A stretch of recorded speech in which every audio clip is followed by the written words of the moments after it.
Hello hello hello बच्चों, कैसे हैं आप लोग। आज का हमारा टॉपिक है जेल इलेक्ट्रोफोरेसिस। हमने कुछ पिछले टॉपिक्स में अपना सीखा था कि हमने सेल से, मान लीजिए ह्यूमन की सेल है, उससे हमने अपना डीएनए को बाहर निकालना सीखा था। यानी हमारा आरडीएनए टेक्नोलॉजी का पहला step isolation of genetic material हमने सीख लिया था। ये सेल से मैंने डीएनए को बाहर निकाला।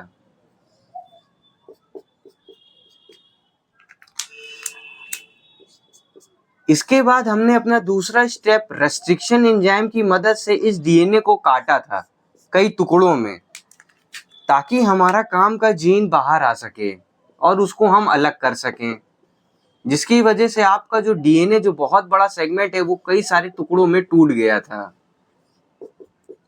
यहां तक क्लियर था हमारा।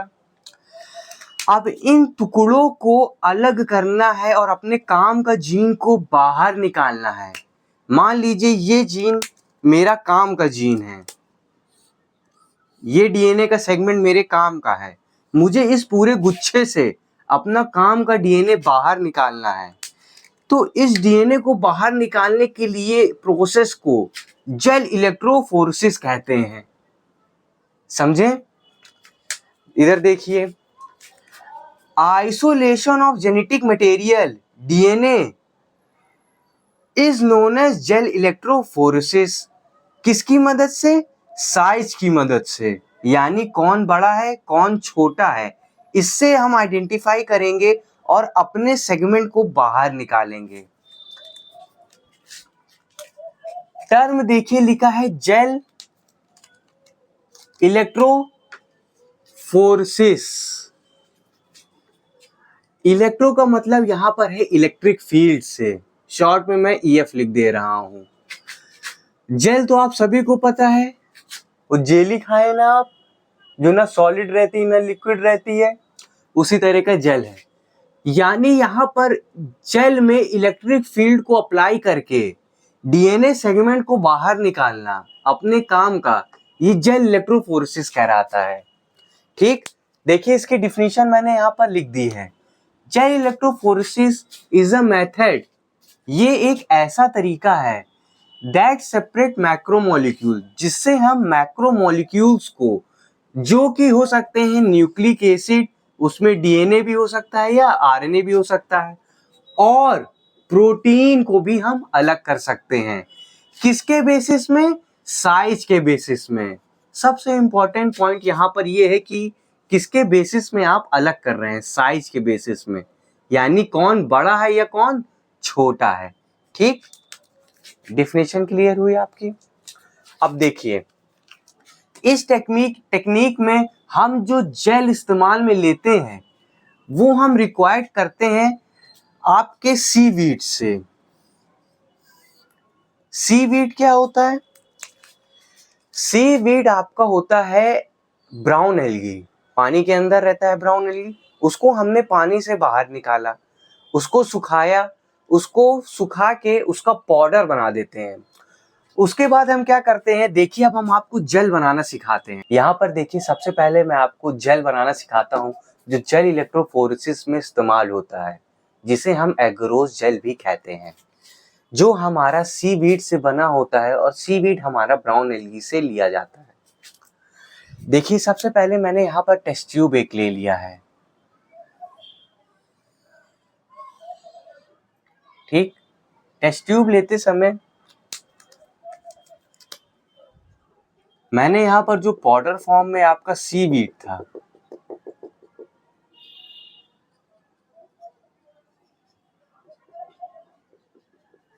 जो हमारा ब्राउन एल्गी है,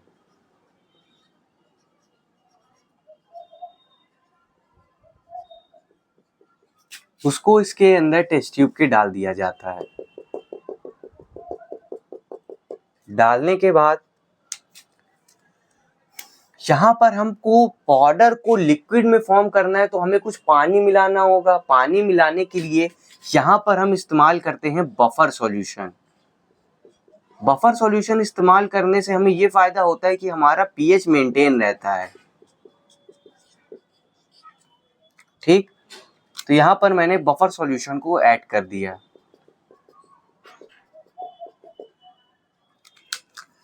बफर सॉल्यूशन ऐड करने के बाद जो आपका टेस्ट ट्यूब है, इसके अंदर जो आपका सॉल्यूशन है, इसे हम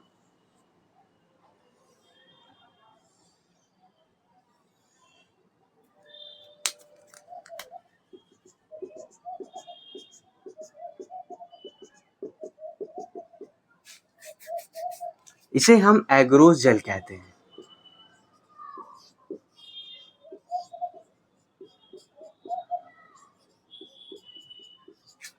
ठीक, अब ये जो एग्रोस जेल है आपका,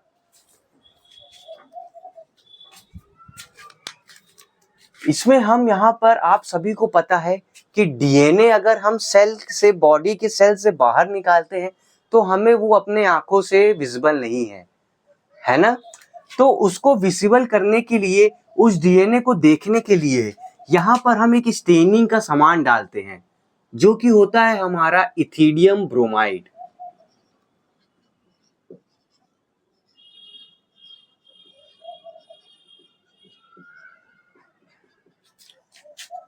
इथिडियम ब्रोमाइड डालते ही यहाँ पर स्टेनिंग वाला सब्सटेंस भी इस जेल में ऐड हो जाता है। ठीक, अब इस इथिडियम ब्रोमाइड तो हमारा डीएनए के स्टेनिंग के लिए है, लेकिन इथिडियम ब्रोमाइड डालने के बाद भी आपका डीएनए विजिबल नहीं होता है। उसके लिए आपको यूवी लाइट को इस जेल में डालना होगा, यानी आपको इस जेल के ऊपर यूवी की किरणें डालनी होंगी, जिसके बाद आपका डीएनए विजिबल होगा।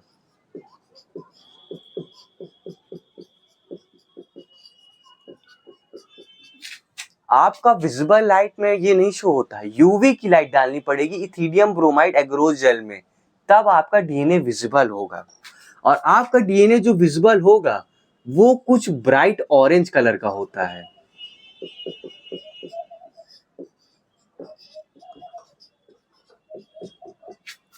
ठीक, क्लियर है? ये चीज याद रखिएगा आप, ये चीज पूछी जा चुकी है।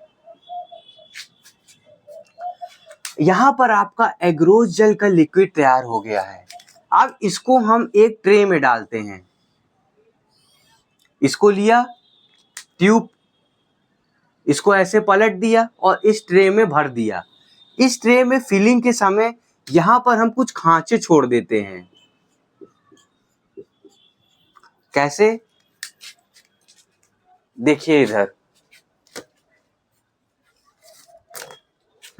ये मेरा हाथ देख रहे हैं, इसी तरह से कई सारे ट्यूब्स, 1 2 3 4, कई सारे ट्यूब्स इसके अंदर डाले जाते हैं। ट्यूब डालने के बाद उस पर लिक्विड डाल दिया जाता है एग्रोस का। जब ये लिक्विड सॉलिड फॉर्म में, जेल के फॉर्म में कन्वर्ट होता है, तो यहाँ पर खांचे मौजूद तैयार हो जाते हैं, जिस खांचे में, इस खांचे को हम वेल बोलते हैं।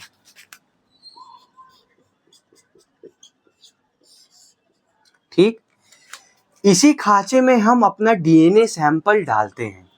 आपका यहाँ पर एग्रोस जेल पूरे ट्रे में मौजूद हो गया है और वो जेल के फॉर्म में तैयार है। अब इस ट्रे से हम जेल को बाहर निकालते हैं।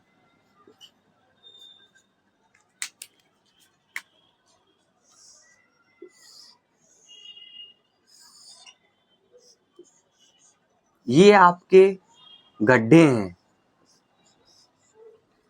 यहाँ पर एग्रोस के मॉलिक्यूल पूरे कंटेनर को फिल करेंगे। ये ए से एग्रोस को मैं रिप्रेजेंट कर रहा हूं। ठीक, क्लियर है? अब मुझे देखिए कि यहाँ पर एग्रोस के बीच में जगह छूटी हुई है। देखिए यहाँ पर जगह है, यहाँ पर जगह है, यहाँ पर जगह है। इन्हीं जगहों से, इन्हीं छेद से, इन्हीं स्पेस से डीएनए हमारा मूव करता है और नीचे आता है। इस इफेक्ट को हम कहते हैं सीविंग इफेक्ट।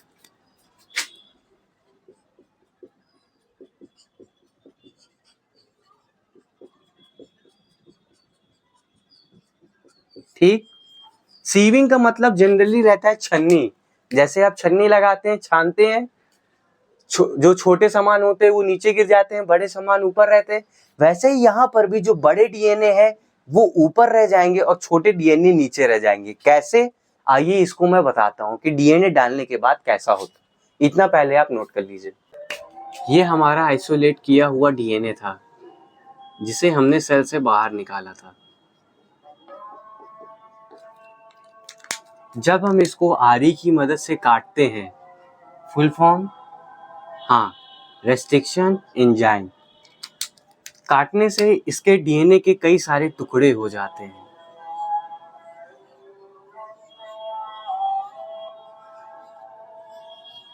कई साइज के होते हैं। देखिए यहाँ पर अलग अलग साइज के डीएनए के टुकड़े आपके आ गए हैं। ठीक, ये पूरी प्रोसेस आरी को डालने की एक टेस्ट ट्यूब के अंदर होती है।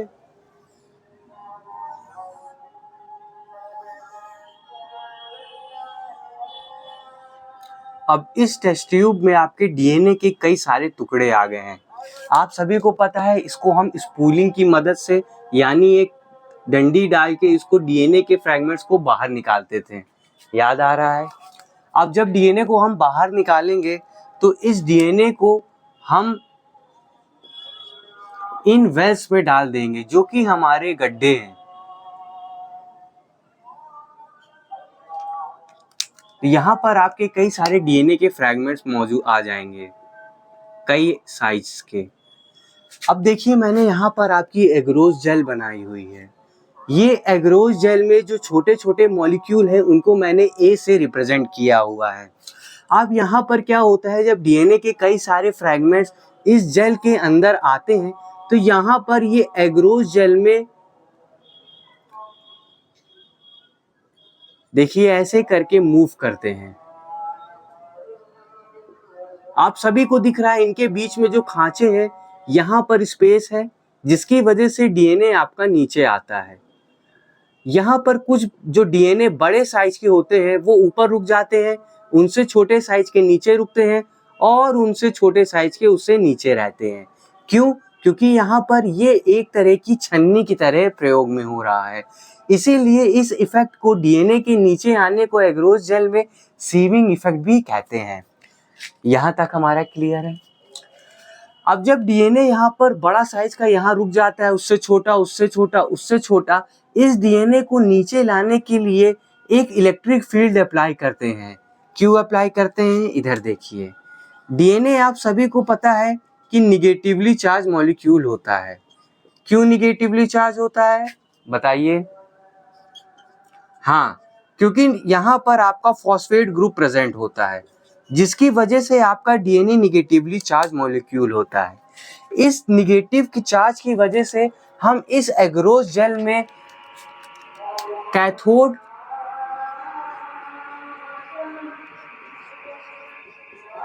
और एनोड को लगाते हैं अपोजिट पोल्स में। कैथोड आपका निगेटिवली चार्ज मॉलिक्यूल होता है, यहाँ से आपका इलेक्ट्रॉन इससे दूर भागता है। एनोड आपका पॉजिटिवली होता है प्लेट, यहाँ पर आपका निगेटिव इलेक्ट्रॉन इसके पास आएगा। तो यहाँ पर आप देख सकते हैं कि मैंने एक इलेक्ट्रिक फील्ड बना दी है जो कैथोड से एनोड की ओर जा रही है, जिससे हम इलेक्ट्रॉन्स के मूवमेंट को तेज कर सकते हैं और इस इलेक्ट्रिक फील्ड के थ्रू ये इलेक्ट्रॉन, ये डीएनए जो निगेटिवली चार्ज है, ये कैथोड से एनोड की तरफ मूव करता है। क्लियर हो रहा है?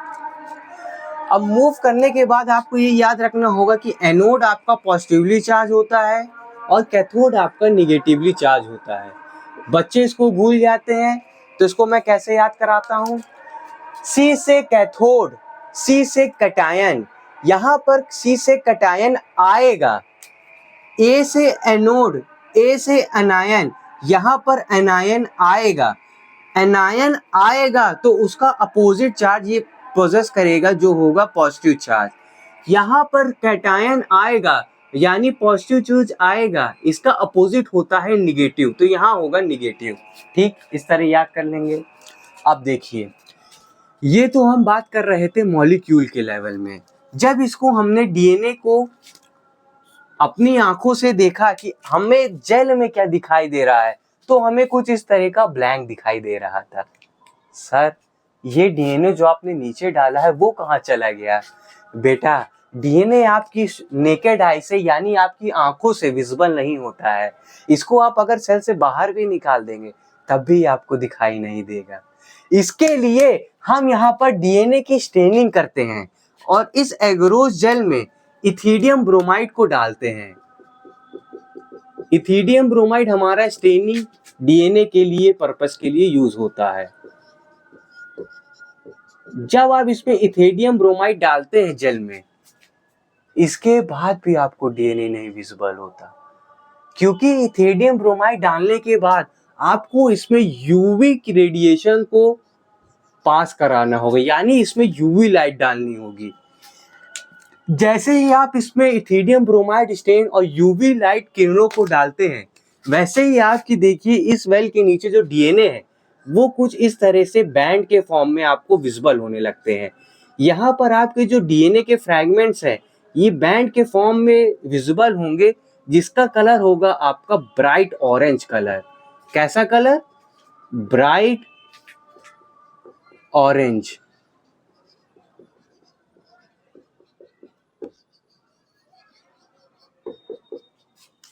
ठीक, ये डायग्राम आप बना लीजिए। आप मुझे बताइए, जो वेल्स के पास डीएनए का बैंड होगा और जो वेल से सबसे दूर डीएनए का बैंड होगा, इसमें से जो सबसे ऊपर होगा उसका साइज सबसे बड़ा होगा और जो सबसे नीचे होगा उसका साइज सबसे छोटा होगा। क्लियर है ना?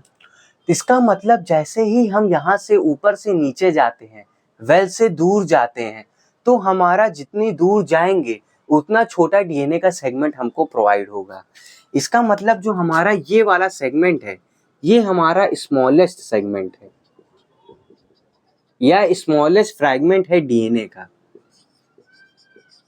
ये जो ऊपर वाला है ये हमारा लार्जेस्ट है, यानी ये सबसे बड़ा टुकड़ा है डीएनए का। ठीक, क्लियर है? अब हमारा मेन पर्पस तो था आइसोलेट करना डीएनए को, उसमें भी हमारा पर्टिकुलर जीन जो हमारे काम का है। मान लीजिए एज्यूम करते हैं कि ये वाला जीन हमारे काम का था। ठीक, अब ये इस पूरे जेल से हम इस जेल के हिस्से को काट लेंगे तो कुछ इस प्रकार दिखाई देगा। पूरा जेल ही काट के आप यहां पर लाइएगा। ठीक, जेल को काटा,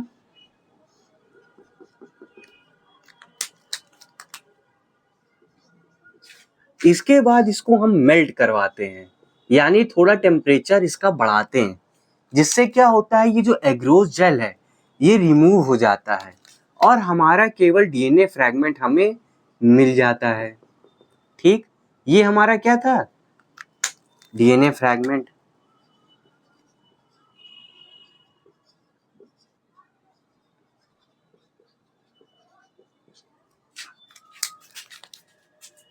एग्रोस जेल से डीएनए को बाहर निकालना, डिजायर्ड जीन को बाहर निकालना जेल इलेक्ट्रोफोरेसिस के एग्रोस जेल से, इस प्रोसेस को कहते हैं इल्यूशन।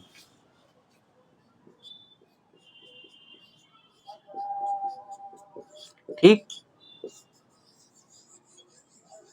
नोट कर लीजिए। स्टेप्स ऑफ जेल इलेक्ट्रोफोरेसिस, जो मैंने अभी आपको डिटेल डायग्राम समझाया उसी को मैंने स्टेप वाइज लिखा हुआ है।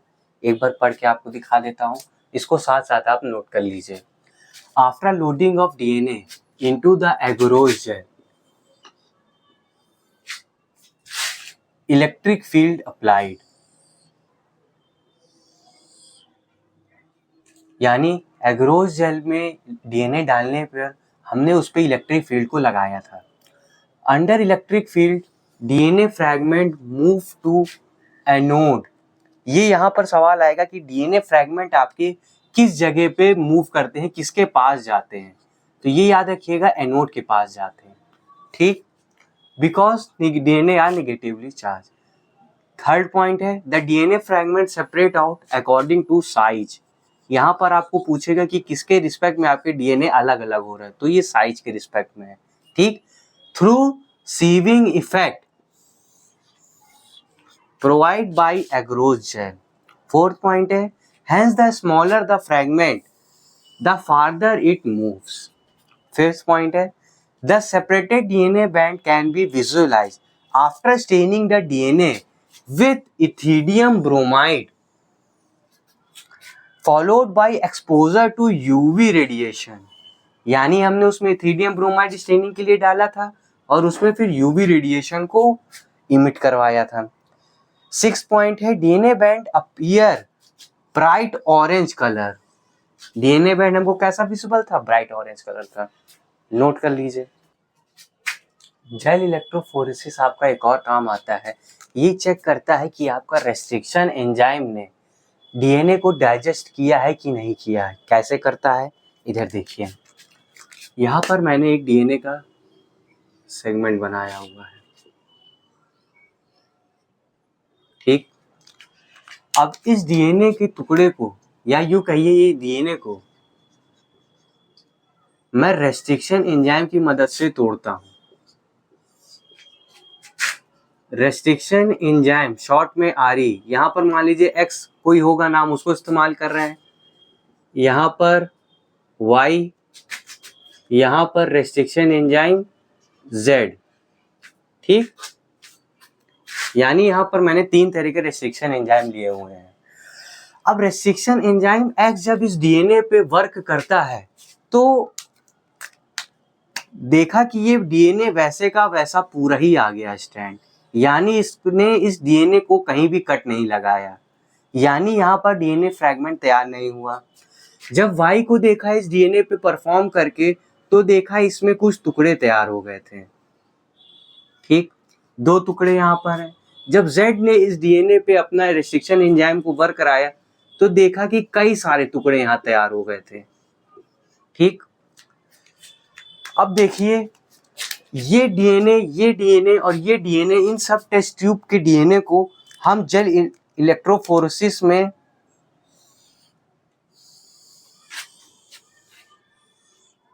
एग्रोज जेल पे डालते हैं, ठीक। ये लेन 1 है, यानी ये पहला गड्ढा, ये दूसरा गड्ढा, ये तीसरा गड्ढा, ठीक। अब इस डीएनए को जब हम इसमें डालते हैं तो देखा ये तो भाई पूरा एक सेगमेंट है, ये तो टूटा ही नहीं, तो ये केवल आपको एक बैंड के फॉर्म में दिखाई देगा। यहां पर जब इस सेगमेंट को डाला डीएनए वेल में एग्रोज जेल के, तो यहां पर 2 बैंड तैयार हो जाएंगे, क्योंकि देखिए यहां पर 2 टुकड़े तैयार हैं, ठीक। इसी तरह जब तीसरा हिस्सा, तीसरे डीएनए के ट्यूब को हमने डाला टेस्ट ट्यूब को वेल में, ये वेल ए मान लीजिए, ये बी मान लीजिए, ये सी मान लीजिए, तो यहाँ पर देखा कि कई सारे टुकड़े हुए थे, तो यहाँ पर कई सारे बैंड तैयार हो जाते हैं,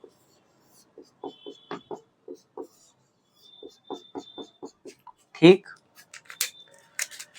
अब मुझे देख के बताइए कि ये वाला डीएनए तो पेरेंट डीएनए का एकदम सेम टू सेम है, इस पे एकदम कुछ भी कॉपी नहीं हुआ, इस पे रेस्ट्रिक्शन एंजाइम वर्क नहीं किया, यानी ये डाइजेस्ट मतलब होता है तोड़ना, यानी ये अनडाइजेस्टेड है। टर्म देखिएगा, अनडाइजेस्टेड, ठीक। और ये दोनों देखिए टूट गए हैं, तो ये दोनों कैसे हैं? डाइजेस्टेड है।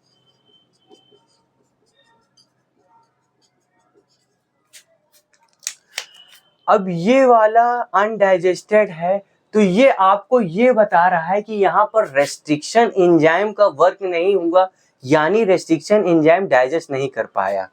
आपकी एनसीईआरटी में बायोटेक्नोलॉजी में जो डायग्राम दिया है उस पर आप जाके नोटिस कीजिएगा, जो आपका पहला वेल है उसमें केवल एक ही बैंड को शो करा है, और उसमें नीचे एनसीईआरटी डायग्राम में लिखा है कि ये अनडाइजेस्टेड वेल है, अनडाइजेस्टेड है, और बाकी जो इसमें 2 वेल और हैं वो दोनों डाइजेस्टेड है। इसी को पढ़ाने के बाद आपका डीएनए का सेपरेशन कंप्लीट होता है।